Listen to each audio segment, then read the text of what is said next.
देखो बेटा इसमें क्या कह रहा है, तुम्हारे पास में जो एग्जाम में क्वेश्चन आएगा वो इतना ही लिख के आएगा, ठीक है, ये लिख के आ जाएगा, फिर उसके बाद तुम्हें प्रूव करना होगा।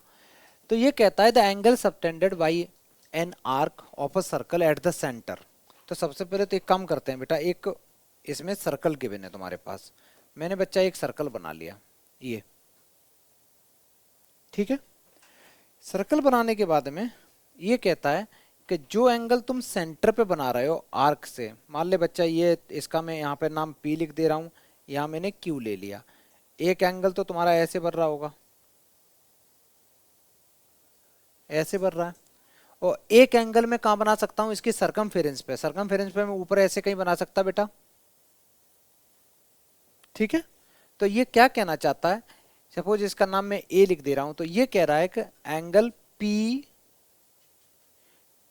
ओ क्यू जो होगा वो पी ओ क्यू जो होगा वो होगा 2 टाइम्स PAQ, ठीक है। अब इसको मेरे को प्रूव कैसे करना है, प्रूव कैसे करना है, तो सबसे पहले तो मैं एक गिवन क्या है तुम्हें क्वेश्चन में बता बेटा, एक सर्कल ही तो गिवन है, तो मैं सबसे पहले लिख दो given a circle with centre O, लिखते चलो साथ साथ, आसान है, विद सेंटर O।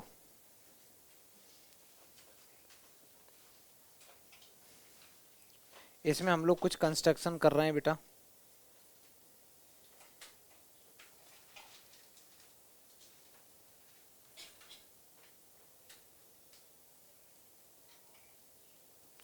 कंस्ट्रक्शन में एक काम करते हैं, यहां से बेटा मैं एक लाइन है ना A से O dot dot dot dot एक लाइन ज्वाइन कर रहा हूं और इसको मैंने आगे भी बढ़ा दिया, मैंने एक लाइन ज्वाइन करी, ठीक है। तो मैं लिख सकता हूं या तो ज्वाइन लिख दो कोई दिक्कत नहीं, ज्वाइन ज्वाइन AO, और इसको एक्सटेंड कर दिया मैंने B तक, थोड़ा सा एक्सटेंड कर दिया इसको B तक, इतना करा बच्चा, सारे बच्चे करो इतना। तो यहाँ क्या लिखेंगे, ज्वाइन ज्वाइन AO, AO को ज्वाइन किया, ऐसे ही बेटा ये भी लिख दो, हमने PO को भी ज्वाइन कर दिया और QO को भी ज्वाइन कर दिया, ठीक है। Extend extend AO to B, AO को मैंने B तक एक्सटेंड भी कर दिया, इतना काम हो गया, करते चलो, बहुत आसान प्रूव है बेटा, अच्छे से लिख लो पहले इतना, इतना लिखने के बाद में बेटा अब आगे देखना, आगे एक काम करते हैं,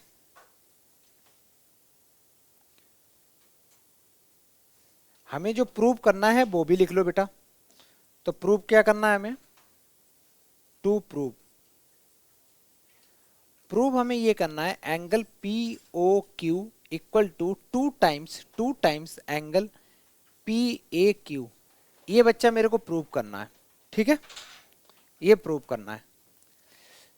अब यहां से करना स्टार्ट कर दो, जब प्रूफ करना स्टार्ट करोगे ये बड़ा आसान है। अगर मैं बात करूं, सारे बच्चे यहां देखिएगा, लिखना बंद करो, अगर बेटा मैं बात करूं ट्रायंगल AOQ, अगर मैं बात करूं ट्रायंगल AOQ की अगर बात कर रहा हूं बेटा, तो मेरे को बताओ ये जो OQ है, तो तुम कहोगे सर ये ट्रायंगल की एक जो साइड है उसको एक्सटेंड कर दिया, यही तो है लॉजिक। अच्छा, तुम लोगों को पहले मैं लिखूंगा ये वाला, मैं ट्रायंगल ले रहा हूं बेटा, ट्रायंगल AOQ, तो मैंने लिया in triangle AOQ, AOQ triangle ले लिया। AOQ ट्रायंगल में AOQ ट्रायंगल में अगर मैं ये बाहर का एंगल लूं बेटा QOB, तो QOB एक एक्सटीरियर एंगल होगा कि नहीं होगा, होगा ना, सीधी सीधी बात है। अगर बेटा कहीं मैं ऐसे ट्रायंगल बनाऊं और बनाने के बाद इस लाइन को सपोज मैंने एक्सटेंड कर दिया, ठीक है, और ये पहले से था तुम्हारा ABCD, तो जो ये वाला एंगल होगा, सपोज इसका नाम मैं लिख दे रहा हूं X, इसका नाम A, इसका नाम B और इसका नाम लिख दे रहा हूं C। कोई बच्चा मेरे को बताएगा कि x इक्वल टू क्या होगा, x इक्वल टू होगा a प्लस बी। कौन सी प्रॉपर्टी होती है, exterior angle is equal to the sum of opposite interior angle, यही तो लॉजिक लगता है। अच्छा, अगर बच्चा मैं इसको ऐसे कर देता, मान ले मैंने ये बढ़ा दिया, तो ये वाला जो एंगल होता, ये एंगल किसके इक्वल होता, नहीं, गलत आंसर, बी प्लस सी, बी प्लस सी के इक्वल होता। ठीक है, अगर मैं इस एंगल की बात करूं तो बी प्लस सी के इक्वल होगा। ठीक है, कार्तिक बताएगा। कार्तिक बता, अगर मैंने इसको एक्सटेंड कर दिया, मैं पूछ रहा हूं बच्चा, ये वाला एंगल जो होगा वो किसके इक्वल होगा, ए प्लस सी के इक्वल होगा। समझ में आ गया बेटा, ये कौन सी प्रॉपर्टी है, exterior angle is equal to the sum of opposite interior angle. मैं यहां से हटा रहा हूं, मैं लिख रहा हूं फिर से, मैं यहां पे लिखता हूं, तो मैं लिखूंगा angle, angle Q O B, Q O B equal to, Q O B equal to हो जाएगा angle O A B plus angle O Q A. किसी को कोई दिक्कत, मैंने थोड़ा सा गलत लिखा है, कोई बताओ क्या गलती है, जल्दी बताओ इसमें। ओ ए, ओ जल्दी बताओ, हाँ ओ ए क्यू होना चाहिए, सही पकड़े, ओ ए क्यू। ठीक, ये हो गया, बात नहीं बेटा बिल्कुल भी। अच्छा, एक इक्वेशन तो तुम्हारे पास ये आ गई, एक इक्वेशन तो ये आ गई, और यहाँ पे कौन सी प्रॉपर्टी लगाई, वो प्रॉपर्टी आगे तुरंत लिख दो। ये है exterior angle is equal to, exterior angle equal to sum of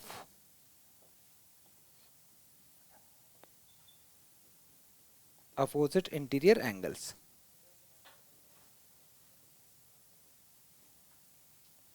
ये लिख लिया बेटा, ये प्रॉपर्टी भी पता चल गई कि अच्छा ऐसा कुछ होता है। ये स्टेटमेंट जल्दी लिखो बेटा, जल्दी लिखो। लिखने के बाद में प्रियल एक बात बता, ये जो ट्रायंगल है ए ओ क्यू, ए ओ क्यू ट्रायंगल बेटा कौन सा ट्रायंगल है, कौन सा, मतलब इक्विलेटर है, आइसोसेलेस है, कौन सा है, आइसोसेलेस है। किसी ने सही आंसर दिया, क्यों है बेटा, क्यों है बोलो, इक्वल है बेटा। देखो इस ट्रायंगल में जितना बेटा ये वाली साइड होगी उतनी तो ये साइड है, क्योंकि सेंटर से सरकमफेरेंस पे टच कराओगे तो रेडियस हुई ना। तो तुम कहोगे कि सर ये वाली साइड और ये वाली साइड इक्वल है, इसका मतलब ये वाले एंगल भी तो इक्वल होंगे। जब इक्वल साइड होती है तो उनके करस्पॉन्डिंग एंगल भी इक्वल होते हैं। तो मैं वही चीज लिखने वाला हूं, कैसे लिखूंगा, मैं लिखूंगा ओ ए इक्वल टू ओ क्यू, और ये दोनों के दोनों रेडियाई हैं बेटा, रेडियस हो गए। ठीक है,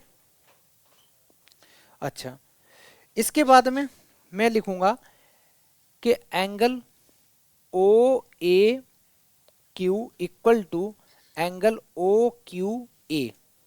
कौन सा लॉजिक लिखा जाएगा यहां पे बेटा, या तो तुम डायरेक्ट लिख दो, आइसोसेलेस ट्रायंगल लिख दो बेटा,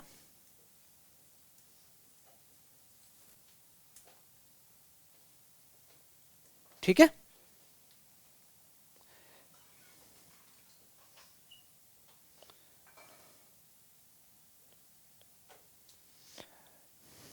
अगर तुम्हें ये समझ में आ रहा है तो मेरे को एक बात बता बेटा, ये जो एंगल है O A Q equal to O Q A है, ओ ए क्यू एंगल को तुम ओ क्यू ए एंगल लिख सकते हो। तो सीधी सीधी बात है, मैं इसको ब्रेक कर सकता हूं किसी एक एंगल में बेटा। तो मैं क्या करने वाला हूं कि जहां पे ये क्यू ओ क्यू ए लिखा हुआ है ना बेटा, ये इसकी जगह मैं क्या लिख सकता हूं, यहां से जल्दी बताओ, ओ ए क्यू लिख सकता हूं। तो मेरे पास आ जाएगा, देयरफॉर मेरे पास आ जाएगा Q O B equal to आ जाएगा angle O A Q plus angle O A Q. किसी को कोई दिक्कत बेटा यहां तक, जल्दी करो। तुमने ये चीज इसको लिख दी, ये तो बच्चा 2 टाइम्स हो गया ना, ये तो 2 टाइम्स हो गया।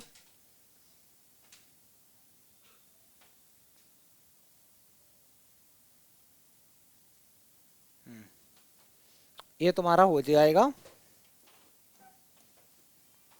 Angle Q O B equal to 2 times angle O A Q. एक सेकंड इक्वेशन तुम्हारी यहां से आ गई, और ये तुमने कहां से किया था, तो ये लिख दिया करो कहीं से, फ्रॉम एबव, इस इक्वेशन से तुमने इसका यूज किया था। अगर लिखना चाहो तो इसको तुम इक्वेशन नंबर कुछ नाम दो, नहीं तो कुछ नहीं, कोई दिक्कत नहीं है, ठीक है बेटा, इतना लिख लो। लिखने के बाद में अब हम लोग बात यहाँ की करेंगे।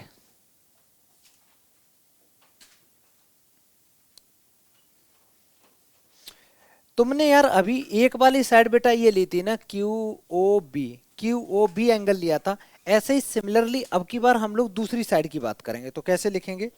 सिमिलरली,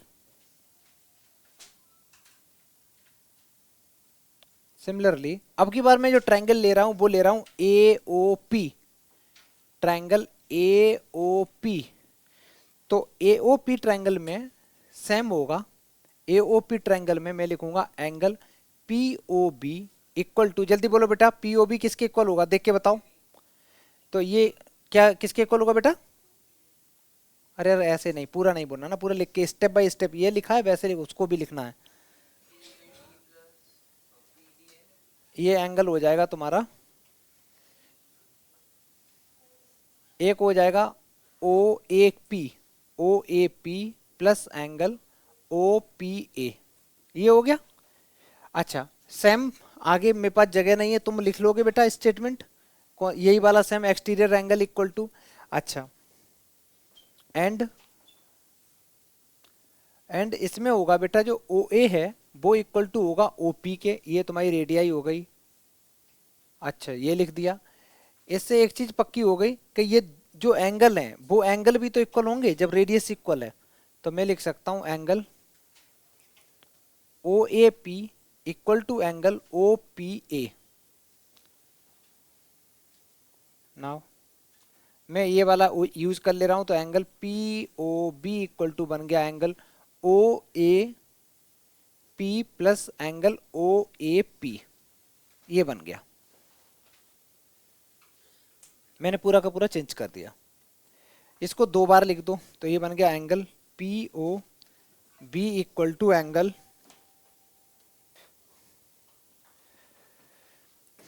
ऐड कर दो बेटा, तो two times angle O A P बन गया, ओ ए पी।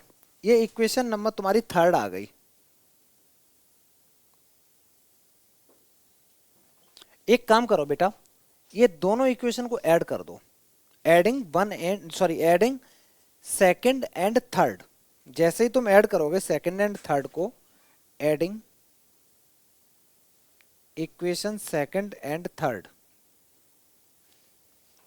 ऐड करते हैं जब भी इक्वेशन को, तो एल एच एस के साथ ऐड होता है, आर एच एस के साथ ऐड होता है ना।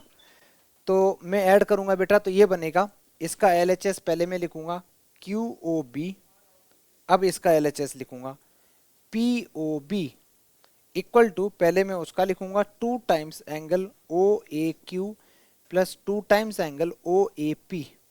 बेटा टू, इसको ध्यान से देखना सारे बच्चे एक सेकंड के लिए, क्यू ओ बी और पी ओ बी क्या है?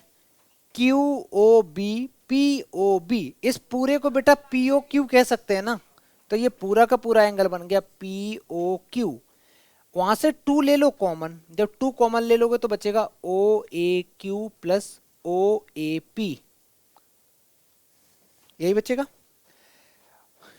O A Q, O A Q ये वाला एंगल बेटा, और ओ ए पी ये वाला एंगल, ये दोनों एंगल का सम करोगे तो इसको बड़ा वाला नहीं कह सकते हो, पी ए क्यू कह सकते हो ना।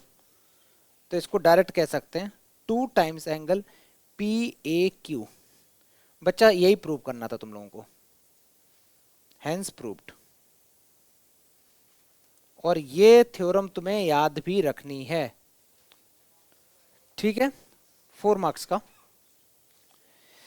4 पूरा करो बेटा अच्छे से। एक तो बेटा ये प्रूव आता है, और प्रूव पे रिलेटेड अब हम लोग क्वेश्चंस भी करेंगे काफी, ठीक है। जल्दी करो इसको, हो गया ये प्रूफ।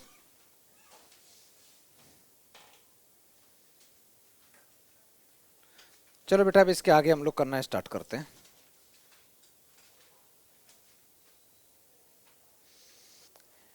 अभी हम लोग क्वेश्चंस करने वाले हैं ढेर सारे, तो इसलिए ये एक बार ये भी लिख लो बेटा, का angle in a semi circle is a right angle होता है। कैसे?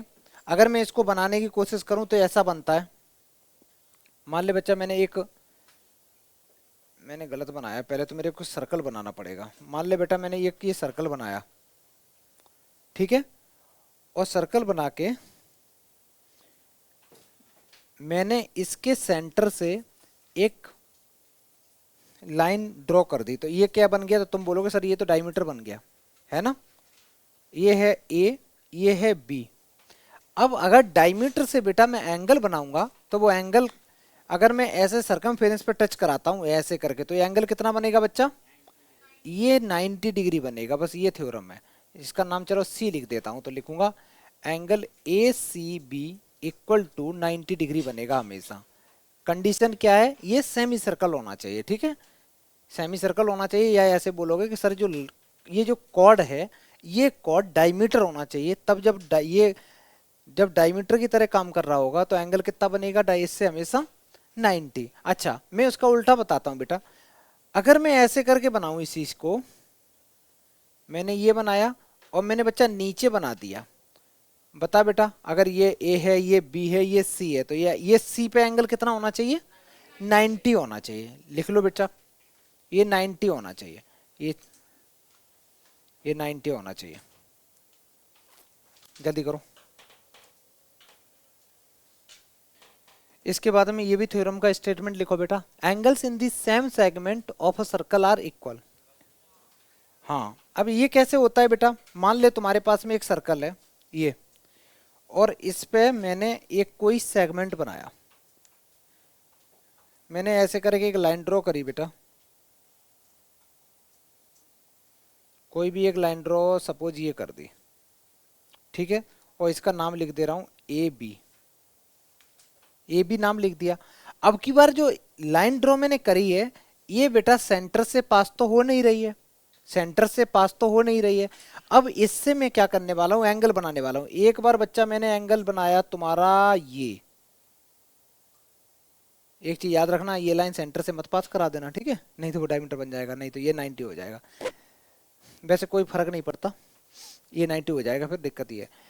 अगर मैंने इसका नाम P लिखा और फिर उसके बाद मैंने दोबारा बेटा एक दूसरी लाइन ली, वो यहाँ से ऐसे ड्रॉ करी, ऐसे करके ले गया और यहाँ पे लगा दी, इसका नाम मैंने बच्चा Q लिख दिया। तो ये जो P एंगल है और ये जो Q एंगल है ये आपस में इक्वल होंगे। सेम सेगमेंट से अगर तुम बनाते हो तो ये दोनों एंगल इक्वल होंगे। तो मैं क्या लिख सकता हूं यहां से? Angle A P B equal to angle A Q B. ये हो गया बच्चा। तुम्हें कभी कभी जैसे यहाँ पे इतना तो समझ में आ गया ना बेटा। अब मैंने जो कॉर्ड लिया था वो सेंटर के काफी नीचे लिया था, सेंटर से नीचे लिया। अगर मैं यहाँ पे थोड़ा सा इसको मॉडिफाई करूं ऐसे करके कि मैंने एक सर्कल लिया, अब की बार बेटा मैं जो कॉर्ड ले रहा हूं वो कॉर्ड में ऊपर ले रहा हूं, ये ले लिया कॉर्ड। याद रखना ये सेंटर से पास नहीं हो रहा, ठीक है, ये सेंटर से पास नहीं हो रहा ना। तुम सोचा ये तो सेंटर से पास होने लगा है, सेंटर ओ ये है, इसमें सेंटर ओ ये था तुम्हारा। अब मैं अगर यहां से एक कॉर्ड बना, यहां से एक ऐसे करके बेटा सरकमफेरेंस पे टच किया ये, और एक फिर दूसरा ऐसे ले जाके ये, इसका नाम लिख दिया ए बी पी क्यू। मेरे को बता बेटा कौन कौन से एंगल इक्वल होंगे? बहुत आसान चीज है। तो तुम कहोगे सर ये वाला एंगल और ये वाले एंगल आपस में इक्वल होंगे, तो मैं लिखूंगा angle A P B equal to angle A Q B. ये स्टेटमेंट तुम्हें याद रखने हैं बेटा, जल्दी करो। हो गया? अच्छा तुम्हें जाना है तो तुम फिर वीडियो देख के आओगे बेटा नेक्स्ट क्लास में, ठीक है, चले जाओ, जल्दी करो बेटा।